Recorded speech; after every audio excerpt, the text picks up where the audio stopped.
Dahil po sa overcharging ay lumubang battery ng motor ni Sir. At ang motor na ito ay Yamaha Z. At yun nga, umaabot ng 20 plus yung voltahe niya, overcharging talaga.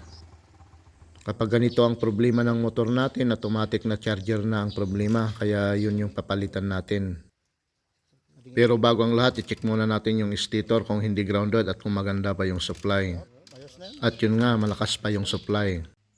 Ang stator po ng Yamaha Z ay full wave na. At mahal ang original na charger nito, kaya ito na ang gagamitin natin, Lihua. Tested po ang charger na ito. Ito po yung ginagamit ko na pang full wave. At 5 wires po ito at may limiter kaya hindi po nag-overcharge.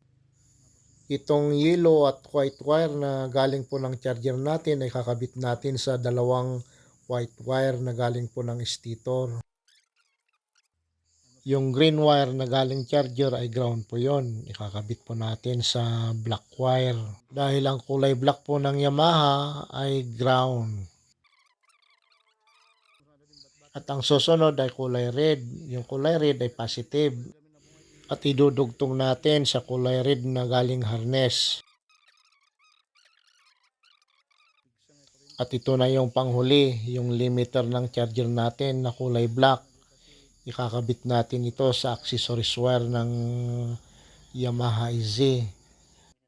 At ang kulay po ng accessories wire ng Yamaha ay kulay brown. Dito po natin ikakabit. At para sigurado, i-check po natin kung talagang accessories wire ito. Yung test light po natin ay ilagay po natin sa negative. At yun, umilaw. Dahil nga maiksi yung wire ng charger natin ay magdudugtong po tayo.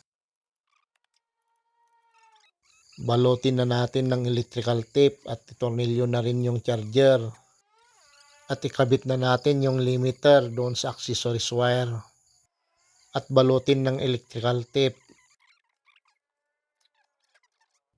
Nailagay na pala namin yung bagong battery at itesting na natin kung good yung charging niya.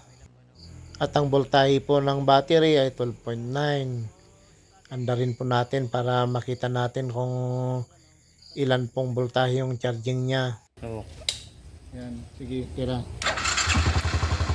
Sige, burburom. So, 14 point something. 14.6. Sasabi ko, charging ka na 14.8. 7. Sige, burburom pa yun. Okay. Yan po yung magandang charging, 14.7. Kapag lumampas na po ng 15 volts, overcharge na po yon.